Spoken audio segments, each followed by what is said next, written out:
안녕하십니까, 최지은입니다. TBS 특집 코로나19 오늘도 현재까지 들어온 속보 중심으로 살펴보겠습니다. 시민의 방송 TBS는 월요일부터 토요일까지 TV와 유튜브를 통해 코로나19 특집 생방송을 진행하고 있습니다. 자, 먼저 15일 0시 기준으로 발표된 코로나19 현황 살펴보죠. 스튜디오에 류미리 TBS 보도본부 기자 나왔습니다. 안녕하세요. 네. 안녕하세요. 국내 신규 확진자 수 총 110명이 발생을 했는데 지역 발생이 95명, 해외 유입이 15명이군요. 맞습니다. 우리가 그동안 최근 수치를 보면은 5, 60명대 확진자가 국내 발생으로만 해외 유입을 제외하고 그렇게 확진자가 나왔는데 95명이라는 굉장히 많은 숫자가 집계가 됐습니다. 부산에서 한 요양병원에서 굉장히 큰 집단 감염이 일어났는데요. 한 요양병원에서 53명이라는 확진자가 나온 겁니다. 그래서 이 수치가 반영이 돼서 굉장히 많은 수치로 지금 집계가 된 거고요. 사실 이 요양병원에서는 그동안에 환자가 나가지 못하고 외부인들이 출입하지 못하도록 하게 통제가 되어 있는 상황이었지만 네. 아무래도 이제 직원들은 출퇴근하다 보니까 그 경로를 통해서 감염이 된 것이 아니냐라는 추측이 나오고는 있습니다. 예. 정확한 원인은 좀 역학조사를 통해서 밝혀지겠지만 일단은 병원은 코호트 조치가 지금 진행됐고 그리고 직원들이랑 환자들 총 270여 명이 전체 검사를 하고 있는데요. 그중에서 지금 53명이 확진이 됐는데 그중에 예. 43명이 한 층에서 다 나왔거든요. 그래서 뭔가 실내 공간에서 어떤 네. 특정한 상황이 있지 않았나라고 추정을 해볼 수가 있고 그리고 아무래도 요양병원이다 보니까 어르신들이 연령대가 예. 높고 고위험군의 환자들이 많이 있는 맞습니다. 곳이죠. 그리고 아무래도 치매 환자도 있을 거란 말이죠. 그런 경우에는 마스크 착용이 조금 준수되기가 쉽지 않은 상황인 것을 좀 고려해 본다면 확산이 조금 더 나오지 않을까, 확진자가 더 나오지 않을까라는 가능성도 네. 있는 상황입니다. 현재로서. 관련한 소식은 저희가 잠시 후에 전문가 두 분과 함께 또 자세하게 얘기를 나눠보고요. 이게 보니까 한 건물에서 이렇게 많이 확진자가 나와서 걱정인데 그 근처에 있는 동네에서도 확진자가 계속 나오고 있다고요? 맞습니다. 지금 이 요양병원이 있는 것이 부산의 만석동인데요. 이 지역에서 추석 이후에만 지금 확진자가 계속해서 나오고 있습니다. 뭐 인근의 목욕탕에서 예. 한 15명. 만덕동. 맞습니다. 예. 만덕동. 예. 그리고 고깃집에서 7명 이렇게 확진자가 나왔는데 그러다 보니까 지난 1일에 이제 전국 최초로 이제 동 단위로 제한이 걸렸습니다. 행정명령이 내려졌고 그러다 보니까 한 80여 명 가까이 지금 확진이 된 상황에서 이 요양병원에 있는 간호사가 만덕동에서 거주하고 있는 것으로 드러났고 또 한 가지는 이 요양병원 옆에 다른 요양원이 있는데 여기서도 좀 이동이 있었던 것으로 드러났습니다. 그래서 이 동네에서 전반적으로 조금 확산세가 다시 일어나고 있지 않나라는 분석이 나오고 있습니다. 역학조사가 좀 순조롭게 이어져서 추가적인 확진자가 많이 발생하지 않기를 바라보아야 될 것 같습니다. 가족분들도 많이 걱정이 많으실 것 같고. 자, 이번에는 우리나라보다 훨씬 더 상황이 안 좋은 나라들이 지금 계속해서 보도가 되고 있습니다. 전 세계적으로 2차 대유행인 상황이라고 볼 수 있을 것 같은데 특히 그중에서도 유럽 쪽이 심각해 보여요. 맞습니다. 유럽에서 이 대륙만 보면은 하루에 10만 명 가까이 확진자가 지금 나오고 있습니다. 뭐 영국이라든지 프랑스 심각한데 하루에 10,000명에서 15,000명 단위로 계속해서 하루 확진자가 나오고 있고 그러다 보니까 이제 당국에서도 강력한 조치를 내릴 수밖에 없는 상황이 된 거죠. 영국 같은 경우에는 리버풀 지역에는 지금 뭐 술집을 다 이용할 수가 없고 그리고 다른 가족 간의 만남도 금지가 됐습니다. 그러니까 옆집에 잠깐 방문하는 것 자체도 지금 안 되고 있는 상황이고 사람들이 아무래도 집에만 지금 갇혀 있다 보니까 우리나라처럼 이제 배달 문화가 속속 등장하고 있습니다. 네. 우리나라랑은 조금 다르게 메뉴가 뭐 샌드위치라든지 샐러드, 뭐 스프 이렇게 되긴 하는데요. 이렇게 지금 음식도 시켜 먹고 있는 상태이고 집에서만 생활하고 있다라고 보시면 되고 프랑스를 한번 보자면 마크롱 대통령이 이제 이번 주 주말 토요일부터 통행 금지를 실시하겠다. 한 달간 예. 밤 9시부터 새벽 6시까지 이동을 할 수 없게끔 지금 조치를 내리겠다라고 밝혔고 그러다 보니까 아무래도 이제 경제적인 영향이 우려가 되는 상황이긴 합니다. 예. 또 포르투갈 같은 경우에는 재난 상태를 선포를 했고 또 우리나라보다 훨씬 더 강력하게 네. 5인 이상 모이지 말라라는 조치가 내려졌습니다. 그 영국 총리도 고뇌를 털어놨더라고요. 경제적으로 봉쇄되는 것은 원치 않으나 그렇다고 바이러스가 활개를 치게 둬서도 안 된다라는 그렇죠. 코멘트를 했다고 하는데 네. 참 걱정입니다. 그나마 조금 전에 언급한 국가들은 제한 조치를 내려서 좀 적극적으로 대응을 하려고 하는 것 같은데 안 그런 나라들도 있는 것 같아요. 훨씬 더 많습니다. 그러니까 예. 사실 지금 2차 대유행이라고 해서 적극적인 조치를 그나마 하고 있는 나라들이 조금씩 등장하고 있는 상황인 거고 나머지 국가들 그 외에 훨씬 더 많은 국가들이 사실상 그냥 방치됐다고 보시는 네. 게 더 정확할 것 같은데요.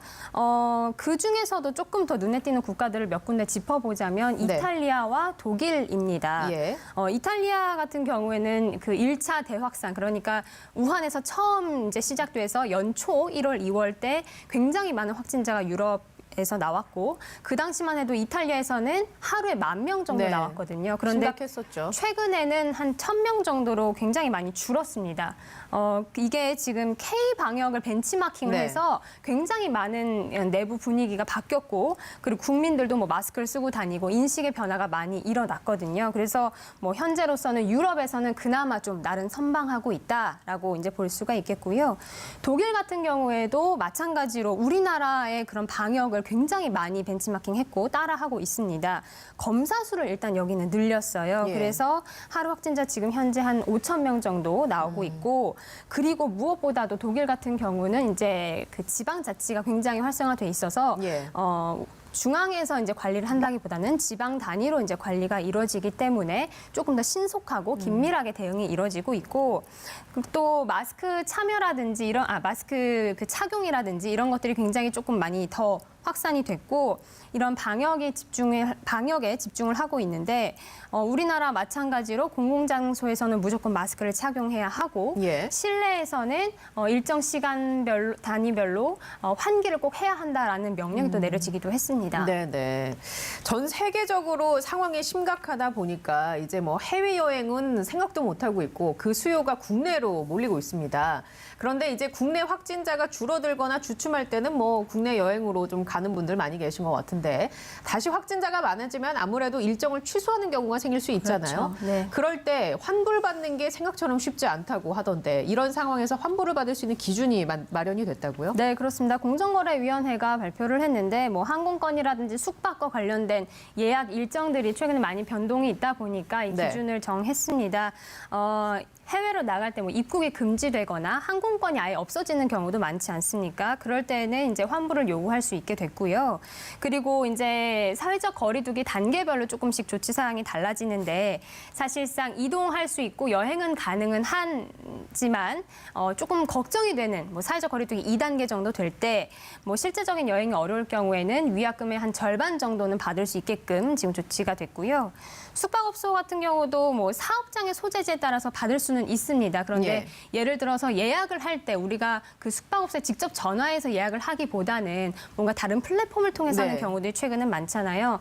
그 플랫폼이 어느 국가에 해당되느냐 보다는 내가 가려고 했던 그 예약했던 숙박업소가 어느 나라에 있는지를 기준으로 해서 그 나라의 그 기준이 적용이 되거든요. 그럼 이건 좀 소비자들이 따져봐야 되겠네요. 그렇습니다. 그러니까 개인적으로. 예를 들어서 지금 우리나라에서 다른 나라로 예를 들어서 뭐 영국으로 여행을 간다라고 했을 때 우리나라 플랫폼을 통해서 영국에 있는 숙박업소를 결제를 했다라고 했을 때는 영국에 있는 예.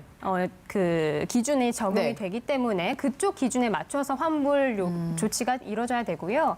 만약에 뭐 해외 사이트를 통해서 국내 숙박업소를 예약을 했다라고 예. 하면은 우리나라 기준이 적용이 된다라는 점, 그거를 조금 더 면밀하게 살펴봐야겠습니다. 예. 소비자들이 좀 더 똑똑해져야 할 것 같네요. 예. 여행뿐만 아니라 이제 결혼식들도 많이 미뤘습니다. 신혼부부들이. 지금은 하객을 좀 상황이 나아지긴 했지만 하객을 한때는 이제 50명으로 제한하기도 했었거든요. 그래서 이런 과정에서 처음 계약했던 상황과 달라졌으니까 이 위약금을 물어야 된다라는 경우도 있다고 하는데 어떤 상황인지 한번 직접 들으시고 얘기 계속 이어가 보겠습니다. 웨딩홀에서는 우선 단계는 1단계니 1단계 기준으로 안내를 했던 것처럼 무조건 우린 진행을 하겠다. 50명 플러스 250명 해서 뭐 식사값이 5만 원 정도 하면 그 정도를 저희가 더 지불을 해야 되는 거죠. 저희나 공정거래나 표준약관이나 소비자 분쟁 해결 기준에 정확한 가이드라인은 없습니다. 그래서 양쪽에서 협의를 통해서 어느 정도 자율적으로 조정하는 게 원칙이라고 봅니다. 서로 간 양보를 통해서 그러니까 웨딩홀에서 거리두기가 1단계니 안내했던 것처럼 그 기준에 맞춰서 무조건 진행하겠다 하다 보니까 이런 부작용이 나온 거군요. 네, 그렇습니다. 뭐 아무래도 결혼식 같은 경우는 꽤 오래전부터 예약을 하고 준비를 하기 때문에 이런 상황이 발생하지 않나 싶은데 사회적 거리두기 단계에 따라서 그 환불 받을 수 있는 퍼센테이지가 조금 다르긴 합니다. 뭐 2단계일 때는 뭐 40%, 1단계일 때는 뭐 20% 이런 기준이 나오긴 했는데요. 사실상 이게 좀 걱정이 되는 부분이 뭐냐면 공정위에서 이런 기준을 마련을 하긴 했지만 네. 이미 결혼식을 치르신 분들이나 예. 아니면은 이미 그런 협상이 다 끝나서 억울하게 눈물을 흘리고 계신 분들한테 소급 적용은 안 됩니다. 아, 그리고 예. 사실상 이게 그냥 이렇게 하십시오라고 그냥 말만 하고 권고사항이지 강제력은 없기 때문에 이것을 조금 보완할 수 있는 조치가 좀 필요하지 않나라고 생각해 볼 수 있겠습니다. 어차피 이제 뭐 코로나 사태가 안타깝지만 장기화될 것 같으면 이런 제도적인 확충을 좀 통해서 우리 소비자들이 피해받는 일이 없었으면 하고요. 또 현재까지 백신이 확실하게 나오지 않은 상황에서 마스크가 최고의 방역이다라고 많이들 얘기하죠. 그런데 이 마스크 말고도 바이러스가 몸에 침투하는 것을 막는 그런 새로운 기술이 개발됐다고 제가 보도를 봤습니다. 네, 그렇습니다. 국내 기술입니다. 중요한 예. 것은. 일단 코로나 방역을 하기 위해서 우리가 많이 현재 쓰고 있는 방법은 락스로 이제 소독을 하는 경우들이 많은데 락스의 독성이 있다 보니까 아무래도 뭐 보호 장구를 착용한 채로 하고 또 환기도 해야 되는 불편함이 있는데 카이스트에서 이 물방울을 이용해서 바이러스를 살균하는 기술을 개발했습니다.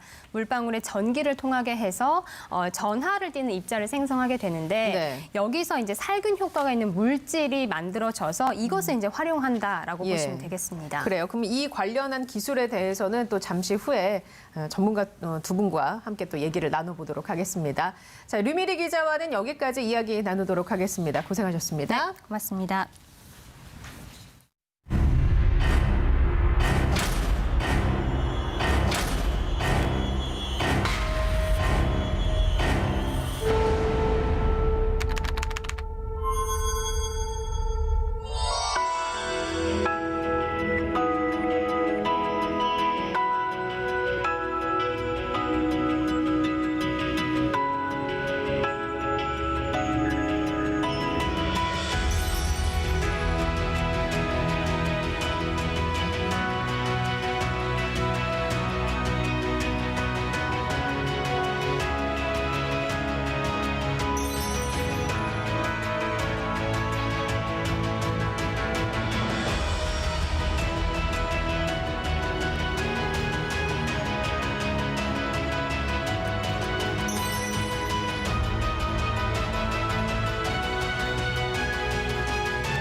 네, 계속해서 국내외 코로나19 상황 더 구체적으로 살펴보죠. 먼저 김경우 서울백병원 가정의학과 교수 자리에 모셨습니다. 안녕하십니까? 네, 안녕하세요. 네, 자 그리고 심리상담 전문가이시죠. 이호선 숭실사이버대 교수도 함께합니다. 안녕하세요. 안녕하세요. 네, 반갑습니다.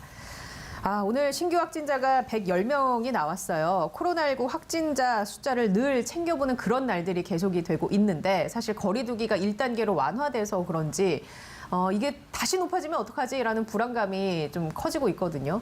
교수님 보시기에는 이 1단계로 완화한 게 혹시나 성급했던 결정이라고 생각하시지는 않으시나요? 네, 좀 빠른 결정인 감이 있습니다. 그 추석 연휴도 그렇고 한글날 연휴도 그렇고 그리고 이제 1단계로 완화하면서 또 1단계 완화된 것에 또 방역 수칙을 좀 소홀히 하시는 분들이 있기 때문에 이번 주에 증가할 가능성이 있지 않을까 항상 좀 불안하고 예. 또 정 총리께서도 이제 중대본 모두 발언에서 굉장히 아슬아슬한 상황이다. 확진자가 늘진 않지만 또 뚜렷이 줄고 있지는 예. 않아서 언제든지 폭증할 가능성이 있다. 또 질병청장께서도 또 다른 방역 시험대에 올랐다. 이렇게 표현할 정도로 현재 상황이 굉장히 좀 불안하고 좀 아슬아슬한 상황이 이어지고 있는데 돌이켜 보시게 되면 이런 비슷한 상황이 언제 있었냐면 5월 중순에 예. 이태원 클럽발 확진자가 증가하고 네네. 있었을 때 학생들이 등교 수업을 한 적이 있거든요. 5월 네. 중순에. 그때도 이제 지역사회 감염이 높은데 과연 등교 수업이 안전할까 굉장히 좀 불안했었는데 다행히 오히려 그런 약간의 불안이 또 방역 수칙을 더욱더 철저하게 지키는 어떤 전화위복이 돼서 예. 다행히 1학기 등교 수업은 큰 집단 감염 없이 잘 마친 적이 있는데 예. 지금 상황도 오히려 약간 좀 불안하고 아슬아슬한 상황 네. 때문에 국민들께서 조금 더 방역에 긴장을 하시고 방역 수칙을 잘 지켜주시고 이런 노력들이 물론 좀 일부 좀 소홀히 하시는 분도 계시긴 하지만은 전반적으로 좀 계속 주의하시는 네. 것 같고요. 이제 걱정되는 것은 이제 우리가 찾지 못한 감염자들이 있고 또 이분들이 계속 N차 감염이나 집단 감염을 일으키고 있는데 예. 우리가 발견하지 못하는 것이 있지 않을까 그 부분이 가장 좀 불안하고 좀 우려되는 부분이 되겠습니다. 지금 감염 경로가 불분명한 환자의 비율이 대략 어느 정도 되죠? 지금 20% 전후로 계속하고 20% 있고요. 정도? 네, 예. 그것은 이제 전체 확진자 중에 감염 경로 불명 비율이기 때문에 거기 이제 해외 유입 환자들도 포함이 되어 있거든요. 그렇기 때문에 마치 이제 해외 유입 환자들이 일시적으로 증가하게 되면은 네. 감염 경로 불명 환자 비율이 조금 줄어드는 것 같은 착시 현상이 생길 수가 있는데 우리가 감염 경로 불명 환자는 우리가 국내 확진자를 중심으로 해서 다시 한번 네. 파악해 볼 필요가 있을 것 같고요. 예. 그렇게 따지면 25%, 30%까지도 이를 수가 있기 때문에 네네. 감염 경로 불명 비율은 우리가 모르는 계속 잠복 감염이 진행되고 있다는 뜻이 되겠고 물론 우리가 다 찾은 감염자 확진자들인데 퍼즐을 못 맞춰서 연결고리를 못 맞춰서 감염 경로를 못 찾는 경우도 있긴 예. 한데 그렇다고 하더라도 우리가 방역에서 충분히 격리를 한 상태에서 그분들이 확진되는 것이 아니고 네. 방역망 관리 밖에서 발생했기 때문에 우리가 감염 경로를 모르는 분들이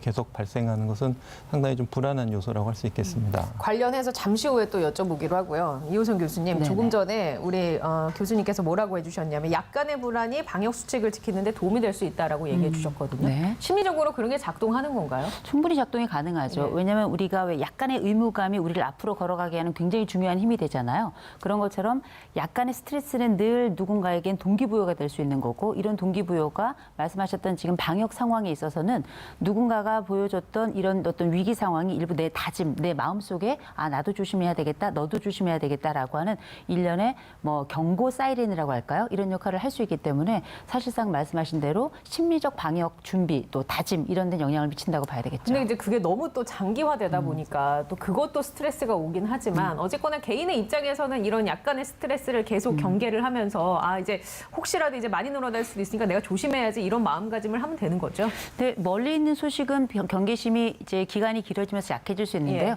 근데 옆 동네에서 생기면 바로 내일이거든요. 그래서 우리가 늘 이렇게 우리가 코로나19 특집을 지금 하고 있는데 이걸 자세히 들어야 하는 이유가 바로 내 옆에서 그런 일이 발생할 가능성이 소식이 아니고선 들을 수 없기 때문에 늘 주시해야 되는 거죠. 예, 알겠습니다. 그 조금 전에 얘기해 주신 것처럼 1단계가 약간 성급할 수 있다라고 얘기를 해 주셨는데 그러면 앞으로 이 추이가 계속되거나 이런 식의 횡보 그런 게 되거나 확실하게 꺾어지는 그런 감소세가 나타나지 않고 그러다가 조금씩 더 늘어난다 하면 이게 또 상향될 가능성도 있겠네요. 네, 그렇습니다. 언제든지 상향될 가능성이 있고요. 거기서 가장 중요한 요인은 이제 전 국민들의 방역 수칙 준수 여부가 예. 되겠습니다. 그리고 또 한 가지는 어떤 환경적인 요인, 그러니까 다중 이용 시설 같은 경우에 그러니까 식당이나 카페, 주점, 또 클럽이나 노래방 이런 부분이 좀 가장 좀 우려되는 부분인데 방역 수칙을 준수하는 조건에서 지금 개방이 돼 있거든요. 예. 근데 지금 정부에서 의무적으로 제한한 방역 수칙 준수만으로 충분히 그 안에서 감염이 네. 퍼지는 것을 예방할 수 있을 것인가? 에 대해서는 좀 사실 의문이거든요. 예. 그러니까 밀폐된 환경에서는 1m 이상 거리 두기를 하더라도 식당 내에서 충분히 감염 전파 가능하고요. 노래방 같은 경우에도 주 2회 소독이나 환기만으로는 좀 충분할 수가 있기 때문에 매번 네. 닦아주고 환기해주고 충분한 환기, 그러니까 실내 환기가 아니라 외부 공기와 충분한 환기를 시켜줘야 되는데 그러기 위해서는 또 인력이 추가적으로 필요하고 또 어떤 그 수납을 하시는 접수에도 한 분 계셔야 되지만 또 한 분 또 계속 돌아다니면서 계속 예. 체크하고 이렇게 해야 되기 네. 때문에 근데 소규모 노래방은 그럴 만한 인력을 추가적으로 채용하기 어렵기 때문에 그런 방역 수칙 중에서 충분히 일어나기가 상당히 좀 어려운 부분이 있어서 예. 지금 이렇게 고위험 다중이용 시설이 개방됐는데 네. 그쪽을 통한 감염 전파 위험이 충분히 차단될 수 있을 것인가 이것도 지금 사실 좀 걱정되는 부분이라고 수 있겠습니다. 거기다 걱정을 하나 더 한 가지 하자면 요새 날씨가 갑자기 또 쌀쌀해졌어요. 아침 저녁으로. 그러다 보니까 이제 실내에 많이 모일 것 같고 그러다 보면 밀집도가 올라가고 환기나 이런 걸 제대로 시키지 않으면 아무래도 바이러스가 퍼질 확률이 높으니까 우리가 그것도 신경 써야 될 것 같고요. 그 부산의 요양병원에서 집단 감염이 나왔습니다. 53명. 이 사례도 현재까지 어제도 저희가 전해드리긴 했습니다만 감염 경로를 추적 중이라고 알려드렸는데 아직까지도 이게 감염이 어떻게 시작되는지 밝혀지지 않은 거죠. 네, 그렇습니다. 그 전에 생겼던 어떤 여러 사례들을 비춰봤을 때는 일단 주로 이제 종사자를 통해서 이제 감염되실 가능성이 있고요. 또 한 가지는 입소하시는 모든 환자분들을 입원하시기 전에 코로나 검사에서 음성을 확인한 다음에 입원을 시켰는데 네. 그 중에는 그 잠복기에 계신 분들이 처음에 입원할 때 음성이었다가 나중에 양성으로 전환된 사례가 있었기 때문에 드물지만은 처음에 음성이었다가 입원하신 다음에 양성으로 그 전환되는. 음성은 바이러스가 검출이 아주 미량이라서 이게 잡히지 않는 사례라고 볼 수 있는 건가요? 그렇습니다. 보통 이제 요양병원에 오시는 분들은 다른 예. 병원이나 의료기관에 계시다가 네. 이쪽 이송돼서 오시는 분도 있고 지역사회에서 어떤 감염 바이러스에 노출된 다음에 우리가 잠복기를 거쳐서 바이러스가 배출되기 직전에 예. 그때 검사를 해서 이제 음성이었는데 실제 이제 바이러스가 증식하면서 네. 며칠 후에 이제 양성으로 전환되는 그럴 가능성도 드물게 있을 수가 있어서 여러 가지 이 가능성을 두고 예. 역학조사가 이루어져야 될 것 같은데 좀 어느 정도 시간이 많이 흐른 다음에는 이제 정확하게 동선을 모두 다 찾고 접촉자를 찾기가 사실 좀 어려운 부분이 많이 있습니다. 알겠습니다. 그 아무래도 요양병원이라고 하면 대부분 이제 고령자이실 거고 네. 치매를 앓으시는 분들도 계실 것 같은데 그 현장에서 마스크를 쓰고 생활하기란 쉽지 않겠죠, 아무래도. 이게 만만한 일이 아닌데요. 사실 우리가 요양병원이라고 하는 것은 치료기관이잖아요. 그냥 돌봄의 기관이 요양원이라면 요양병원은 치료기관인데 이 치료기관이 최근 우리가 코로나가 시작이 되면서 외부 면접 이렇게 이제 뭐 방문이나 이런 네. 것들이 전면 금지가 네. 됐었잖아요. 사실상 우리가 코로나19 시작되면서 하지 말아야 될 3밀이 있었습니다. 밀접, 밀집, 밀폐인데 이게 지금 한꺼번에 다 이루어지는 곳이 사실상 요양병원이라고 보셔야 될 것 같아요. 근데 문제는 여기에 지금 환자로 계신 분들이 기본적으로 위중하거나 아니면 중증인 분들이 굉장히 많아요. 그렇다 보니 한번 어떤 기저질환이 있는 상태에서 코로나가 가까이만 와도 사실상 사망의 위험이 굉장히 높아지는 예. 거고요. 실제 우리가 그 고령자가 코로나19에 가장 취약한 네. 그룹이다. 60세 이상이 가장 취약한 그룹이다. 이런 얘기 이미 예. 우리가 많이 들었는데 문제는 치매 환자들 같은 경우에는 예. 일반 기저 질환이 있는 분들하고는 또 다른 게 인지적인 문제가 발생할 가능성이 굉장히 높기 때문에 마스크를 채용해 드려도 이거를 가지고 있지 않아요. 대개는 우리가 이렇게 링거를 같은 걸 꽂아도 이런 것들을 다 뽑아버리는 경우가 많기 때문에 경우에 따라서 필요하다면 동의를 구하고 이렇게 속박하게 되는 이런 상황도 좀 생겨나는데 마스크 같은 경우에는 이걸 어떻게 할 수가 없는 거라 이걸 채우고 처음에 이제 채워드린다 하더라도 예. 빼버릴 가능성이 굉장히 높거든요. 문제는 이 간호 인력들이 하는 또 돌봄의 방식도 예. 이분들이 거동을 못하는 분들이 네. 많아요. 그러면 직접 가서 안고 그다음에 뭐 팔을 네. 잡고 그다음에 이렇게 움직일 수 있도록 뭐 소대변을 예. 받거나 이런 모든 일이 굉장히 밀착된 형태도 일어납니다. 그렇다 보니 이번에 안타깝게 그 부산 북부 쪽의 한 요양병원에서 14일 1시 기준으로 이제 53명 예. 얘기가 나왔는데요. 이게 안타깝긴 합니다만 이 돌봄의 형태 자체가 가지고 있는 이 한계. 상황 때문에 네. 어쩔 수 없이 벌어지는 일인데 이 부분을 어떻게 좀 최소화해야 될지에 대한 고민을 함께 해야 될 것 같습니다. 참 그래서 이제 정부가 방역 당국이 요양병원 집단 감염 사례가 이어지니까 수도권에는 요양병원이나 시설 종사자를 대상으로 코로나19를 선제적으로 한번 진단 검사를 해보기로 하겠다라고 발표를 했는데 이 부분은 그럼 적절한 대응이라고 보십니까? 네, 적절한 대응 중에 하나가 될 수 있겠고요. 예. 또 약간 늦은 감이 있겠고요. 근데 이제 이 검사, 선제 검사 하나만으로는 다 할 수는 없을 것 같습니다. 요양병원 자체 내에 검사 키트를 검사를 할 수 있게 마련해줘서 조금이라도 의심되면 이제 병원이기 때문에 의료진이 계시기 때문에 예. 환자를 대상으로 할 수도 있고 의료진 종사자를 대상으로 할 수도 있고 한 번만 전수 검사를 안 되고 또 주기적으로 또 해야 예. 되기 때문에 여러 번 반복을 해야 될 것 같고요. 또 무엇보다도 이분들 같은 게 이제 요양원도 있고 주간 보호 시설도 있는데 이제 이제 병원 같은 경우에 조금 치료 시설도 기능을 갖출 수가 있기 때문에 요양병원에 조금 더 지원해서 감염 관리라든지 또 당장 어디 중환자라든가 위중 환자를 이송하기 어려울 때는 거기서 좀 중증 환자 정도는 산소 공급이나 항바이러스 치료를 할 수 있는 요양병원 자체 내 그런 치료를 할 수 있도록 좀 지원하는 방안을 생각해 본다든지 좀 다양한 요양병원에 대해서는 다양한 정책과 지원이 좀 필요할 것 같은데요. 기본적으로 이제 요양병원에는 조금 이렇게 감염 관리를 전담할 수 있는 전담 인력이라든지 이런 환경이 조금 부족한 것으로 알려져 있어서 요양병원에 대해서 조금 더 적극적인 지원과 관리가 필요할 것으로 생각이 됩니다. 시스템을 갖춰야겠군요. 그렇습니다. 이 일이 더 커지고 계절적인 요인으로 더 퍼지기 전에. 근데 이게 이제 환자들도 그렇고 사망자가 계속해서 어쨌거나 나오게 되면 의료진이 받는 스트레스, 심리적인 그런 부분도 굉장히 클 것 같아요. 아니 우리가 직접 간호 인력으로 혹은 의료 인력으로 가 있지 않아도 화면을 보는 것만으로도 힘들겠다는 생각이 들어요. 그런데 지금 이 끝나지 않는 코로나 시국이 벌써 지금 가을을 맞고 있습니다. 1월에 시작했는데 지금 벌써 10월이에요. 올해가 다 끝나게 생겼는데 이 기간 동안에 우리가 알고 있기로는 지금 전체 의료 인력의 10%가 코로나에 집중하고 있고 이 인력만으로 늘어나는 그 코로나 관련된 여러 환자들을 돌보기에는 이 로테이션 하는데 한계가 있을 수밖에 없거든요. 그러니까 업무 스트레스가 어마어마하죠. 거기다가 우리가 되게 이제 고령 환자들 같은 경우에는 낫는 경우도 있지만 또 안타깝게 사망으로 이어지는 경우가 있는데 어떤 의료진이건 간에 내가 돌보던 환자의 사망을 본다는 건 보통 일이 아닙니다. 어마어마한 스트레스가 있고요.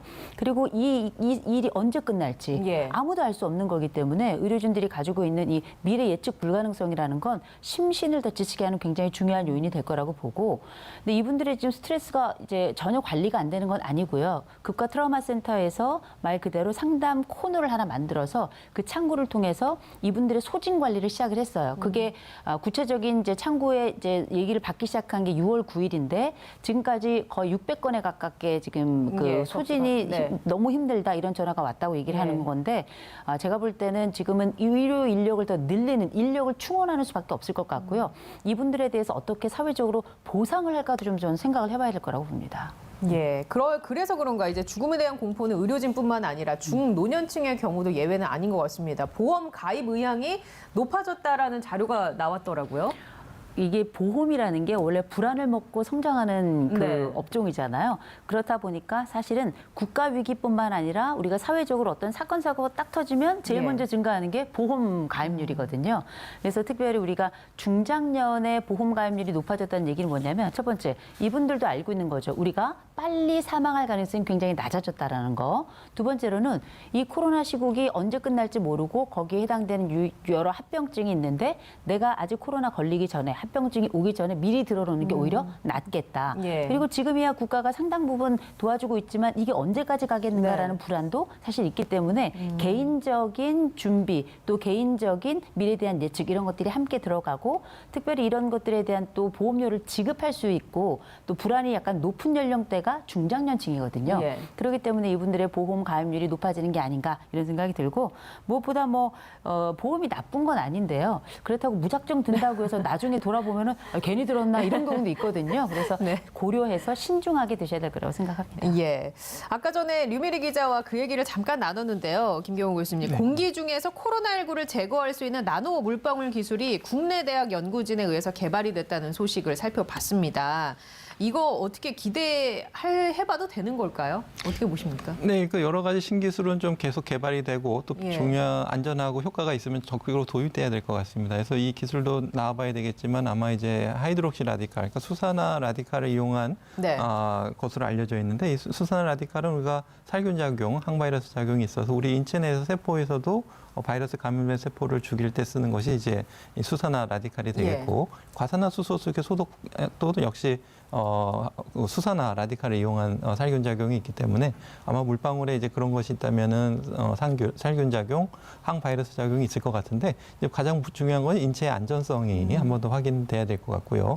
가습기 살균제에 대한 큰 우리가 트라우마가 있기 때문에 이제 확실히 안전성이 검증된 다음에 이 수산화 라디칼은 비교적 안전하지만 그래도 우리가 우리가 흡입했을 때 과연 안전한지 이것에 대한 추가적인 검토가 필요할 것 같고요. 이렇게 다양한 우리가 이제 특히 이제 환경에 대한 청정 기술 같은 것도 좀 개발을 해서 특히 이제 우리가 밀폐되고 실내 환경 충분히 되지 않을 가능성에 대해서는 어떻게 하면 공기에서 바이러스를 충분히 안전하게 없앨 수 있을 것인가 이런 거에 대한 고민도 많이 필요할 것 같습니다. 아무래도 이게 안전성을 확인하고 하려면 시간이 좀 걸리겠네요. 상용화될 때까지는. 네, 아마 좀 시간이 걸릴 것 같습니다. 예. 자, 이 질문 마지막으로 한번 여쭤볼게요. 반갑지 않은 뉴스긴 한데 코로나19에 재감염이 됐다가 숨진 사례가 전 세계에서 이제 처음으로 확인이 됐습니다. 재감염 사례는 뭐 간혹가다 발생을 했었는데 이렇게 숨진 사례는 처음인 것 같거든요. 어떻습니까? 면역이나 항체에 대한 부분은 좀 기대를 했었는데, 그러니까 기대라기보다는 한번 걸리면 이제 다음번에는 좀 경증으로 간다든지 걸리지 않는다든지 이렇게 끝나면 좋을 텐데 이게 숨진 것은 우리가 어떻게 해석해봐야 되는 건가요? 네, 면역 반응이 사람마다 다 일정하지 않기 때문에 아마 대부분은 말씀하신 것처럼 한번 감염되시면 자연 면역이 생겨서 재감염 위험성이 좀 떨어질 텐데 일부 이제 항체 생성 능력이 떨어지시거나 충분히 생성되지 않으시는 경우에는 재감염되셔서 좀 증상이 심하게 나타나든지 이번 첫 사망 사례 같은 경우에는 골수암을 앓고 계신 고령의 어르신으로 알려져서 골수 같은 경우에는 우리가 면역 세포를 만들어내는 또 중요한 역할을 하기 때문에 아마 면역 기능에 장애가 있으셨을 것으로 보이고요. 아직까지는 크게 불안하실 필요는 없고 또 한편으로는 나는 코로나 한번 걸렸으니까 괜찮겠지 또 이렇게 너무 과신할 필요는 아직까지는 없을 것 같습니다. 예, 알겠습니다. 자, 오늘 준비한 내용은 여기까지입니다. 지금까지 김경우 서울백병원 가정의학과 교수, 심리상담 전문가인 이호선 숭실사이버대 교수와 함께 얘기 나눴습니다. 자, 건강한 하루 보내시고요. 개인 방역 수칙 철저하게 지켜주시기 바랍니다. 고맙습니다.